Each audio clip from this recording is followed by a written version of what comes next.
Did you guys know we've read a lot of One Piece in the last year?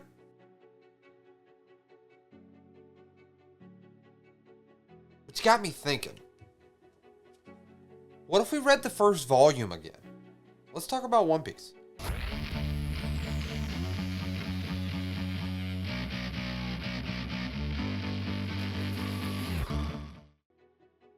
Yeah, I know I should be reading Wano and getting through that. You're right. But it has been eating at me to go back to Volume 1 for a while now. And I got something to say. When you go back and read One Piece, you are combing through everything. Like with a magnifying glass, like I'm Sherlock Holmes. It was insane how much little things I was trying to look at, and I guarantee you, I have not got them all. So, Volume 1 of One Piece is chapters 1 through chapter 8, basically until they run into Nami for the first time, which actually, to me, I don't remember this when I was first reading through it, but I think it's actually a very jam-packed volume. I know a lot of people are like, oh, that beginning part of One Piece, it is a slog to get through. I don't think that. Actually, one of my main things that I noticed the second time around was because it was such a small-scale adventure, we were getting introduced to Luffy, Zoro, Nami to a certain extent, Koby, like really just the world of One Piece. And it gives you that nostalgia feel. Because of the smaller adventure, I don't know, is it weird that I have nostalgia for One Piece after only reading it for a year? Like, is it weird that I feel like a child again? Even though I was not a child when I read it the first time? I guess the art style does it too, because you gotta think, like, this was the 90s, and it definitely has that 90s feel to it. The art style, and I give Oda a lot of credit, and I kind of don't understand now when you hear some people talk about, like, oh, One Piece art is trash. What? You can absolutely tell from Volume 1 to Volume 90 that Oda has gotten significantly better as an artist and came into his own. Because art for the first volume of One Piece, it still has that One Piece style. It's very stylistic.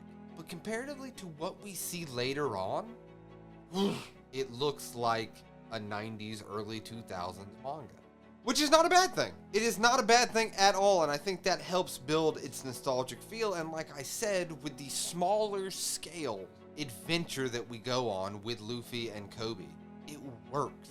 And I guess I should say right off the bat, this is going to be less of like what happens in the story, because really the first volume is Shanks gives him the hat, he goes off on his adventure, he meets Zoro and Koby, and he runs into Nami, and he takes down Axe Hand Morgan. That's pretty much the Volume 1 of One Piece. You probably know Volume 1 if you're watching this video, so it's going to be more about questions that I have, or theories that I have, after reading the first volume again to where we are at in the story, which I believe is chapter 908. So with that being said, I am going to straight up say, spoiler warning at the front. I'm going to try to pose my questions without spoiling too much. But if you haven't read to chapters at least 908 or volume 90 in the manga, I would probably not do this video. Like, I would probably go back. Well, first read One Piece. Get it together. Read One Piece. Come on.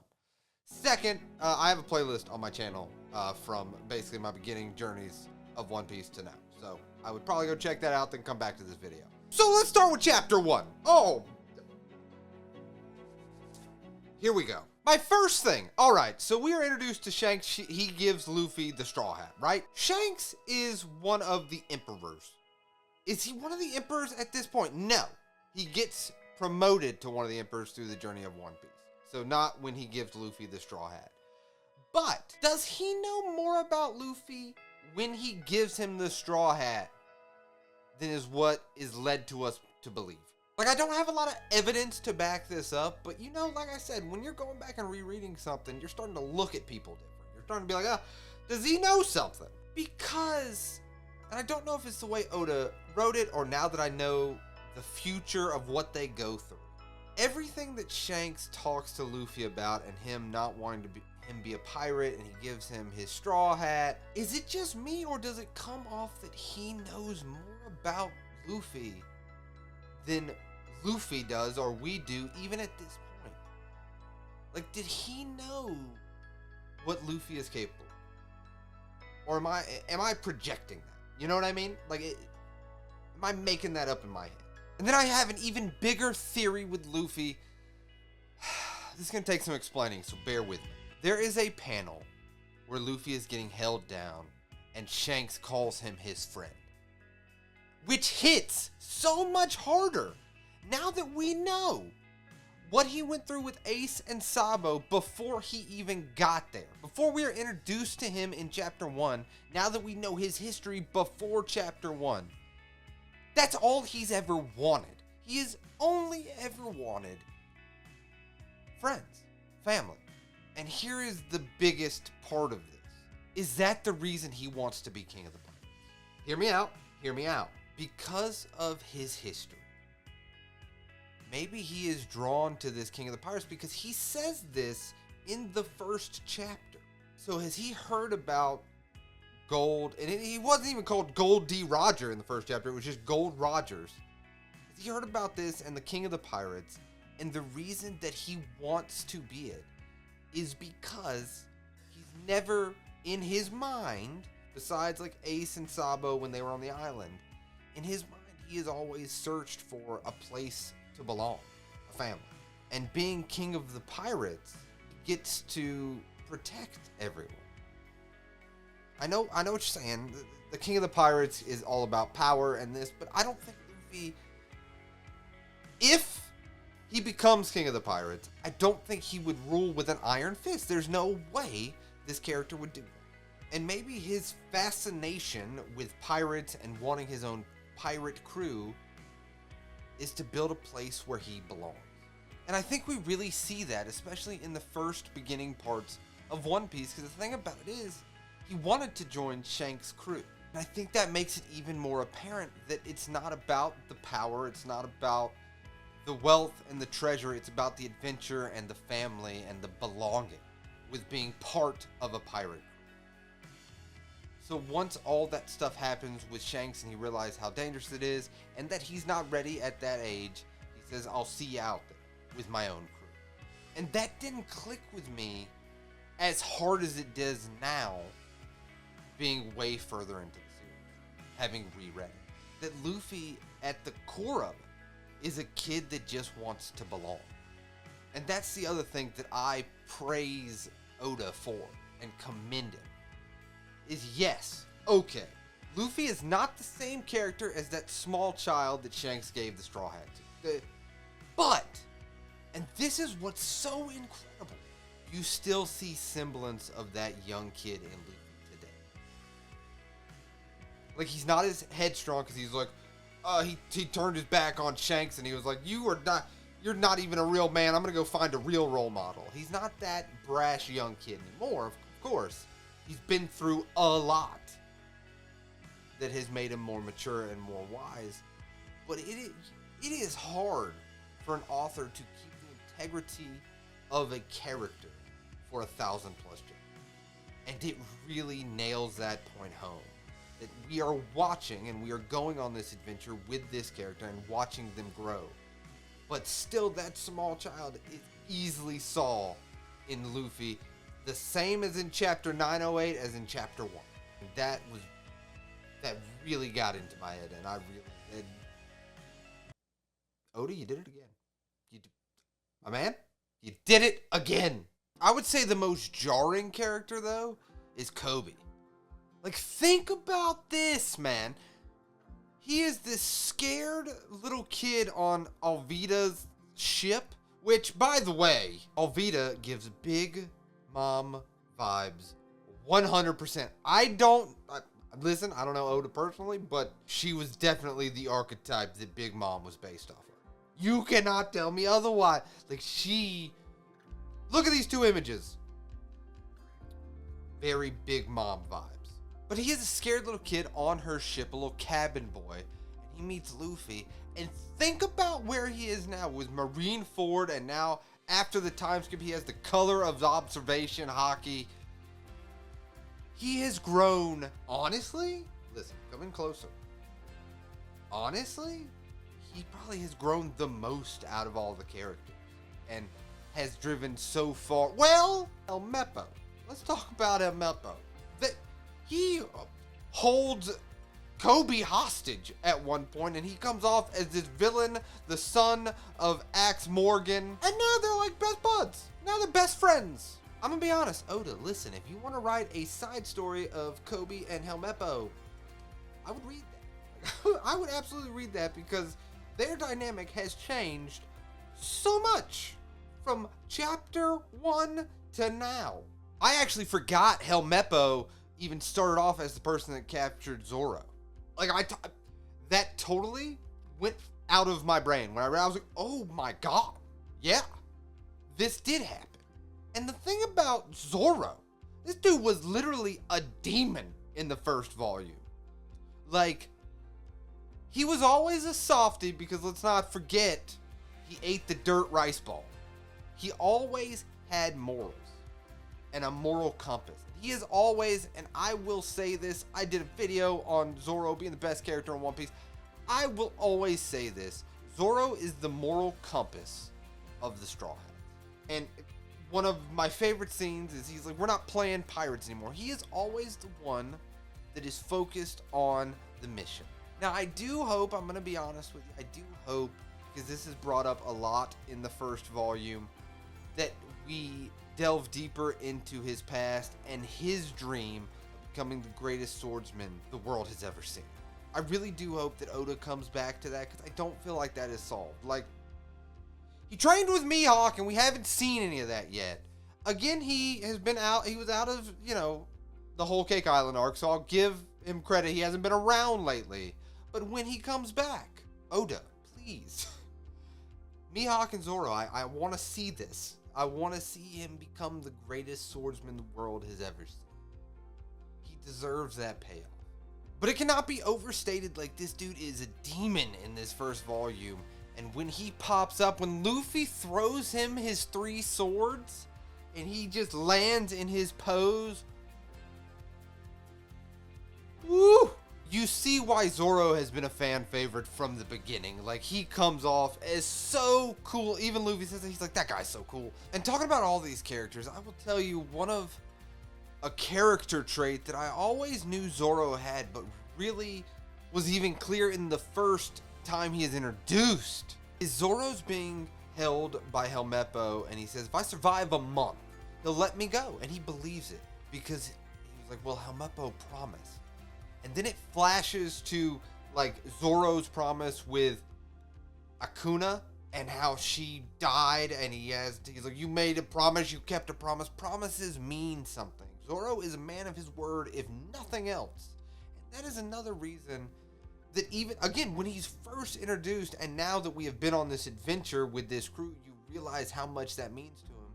He's the one Straw Hat. I don't think any of them actually would, obviously we found out with, like, Sanji, is like cross Luffy or abandon the Straw Hats. Is he made a promise to Luffy to be his pirate, his second in command.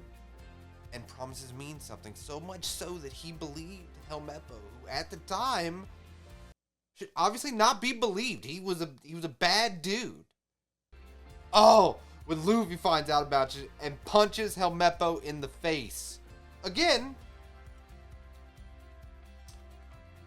it's a very similar image to when he punched the Celestial Dragons. When he punches people in the face, they use this image, and it's fantastic. I love this image so much. But I really don't think that can be understated. And let me know in the comments down below, because that's another theory that I have. I think that promises mean so much to Zoro. And it speaks to his character. And like I said, he ate the dirt rice ball. He was never a bad guy. Like, everyone was scared of the pirate hunter, but who Zoro was at his core has never changed. And it is so crazy to go basically like a time machine back in time and read this and realize that the core of these characters have never changed. Well, I mean, when Nami's introduced, she has stranded a bunch of pirates in the ocean. Listen, Nami has gone through some changes, obviously. But the core of these characters have not changed, at least when it comes to Luffy and Zoro. And it is very apparent even in these first few chapters. But one of my biggest theories, it's not even a theory, it's just a thought that I had. Let me know in the comments down below if I'm crazy, but did Luffy just pick the name Straw Hat Luffy because he was fighting someone called Axe Hand Morgan? He was like, well, he has an axe for a hand, I have a straw hat for a hat. You're Axe Hand Morgan, I'm Straw Hat Luffy. Like, did he just wing that? Is that how we got that name? He's got, again, axe for a hand. I have a straw hat for a hat. Yeah, okay, that's how pirates name each other. I have this hat. So, Straw Hat Luffy is my name. That would be hilarious if that is the case. Let me know if, like, Oda has said something about that, or maybe I'm just crazy. But it really makes it seem that he picked his pirate name because of what was on his head. And you know, one of my favorite scenes, because I've been thinking about doing a video about, like, my favorite scenes that I've read in One Piece. Let's talk about when Koby has to punch Luffy, or Luffy punches Koby first and then he defends himself. That scene got to me. Because think about this. Let's really take a moment and think about this. Koby is one of the first friends that Luffy makes on his journey. After being, like, on the island with Ace and Sabo and setting off on his adventure, Koby is very important to Luffy, but Luffy understands the situation. And he even gives him that smile, and Koby says, did you do this because, like, you knew I wanted to be this and I couldn't be friends with you, and that's why you're smiling right now? It just reiterates, I think I even said this in my first One Piece video when I first even ran through it, but having been on this journey so long now, it really reiterates, like, that is one of my favorite scenes in One Piece. Because even, let's say at chapter 7 that it happens, it shows what Luffy is going to be for the rest of the series. It sets the tone for what he is willing to sacrifice because someone he cares about. And don't get it twisted. Koby cares about Luffy, Luffy cares about Koby. Like, bar none, they've said it and continue to say it. You are my enemy, but you are not my friend. He literally said it in the last video when we were reading, like, chapter 907 or 905, whenever he was reintroduced recently into the story. He's got to be my enemy, but he's my friend. Like, their friendship really sets the tone for what's going to go through the story of One Piece. And that scene solidifies it and makes it, it's such a perfect scene for One Piece. I really, really love it. But the most surprising thing with rereading Volume 1 was it was kind of nice just having the world feel smaller and bigger at the same time. Let me explain that.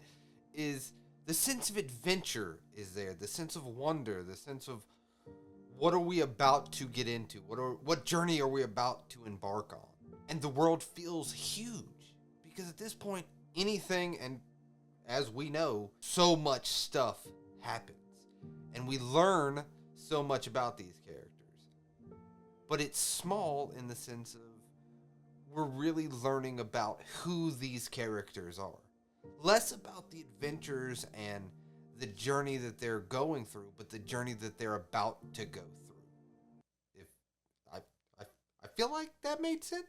That made sense, right? And now again, I might not be the biggest judge of character because, I mean, if you could see behind me, I'm a big fan of what One Piece has to offer. But for me, I've read a lot of Volume 1s recently in the last year. A lot of Volume 1s. And I think, especially for coming out in the mid to late 90s, the pacing and the setup is some of the best I've seen from Shonen Jump in that era. Like, it moves. We are introduced to Luffy, Koby, Zoro. We're not really learning about the world of One Piece, but the big dangling fruit, literally the devil fruit, is put in front of us immediately in this story. And we are left off meeting, we don't know at the time, but we kind of know at the time, Nami. Another character is already dangled in front of us after being introduced to Zoro and leaving Koby. Like, so much happens in this first volume. And it is paced so well that you immediately, even me, who was on volume 90, immediately wanted to read volume 2. But that's, we're not revisiting volume 2 yet. We might. Listen, we might. Because again, and let me know in the comments down below, because I know I didn't even catch everything that volume 1 has to offer. But I really just thought it was such... It's been eating at me to read volume 1. And it reiterates, One Piece is just fun.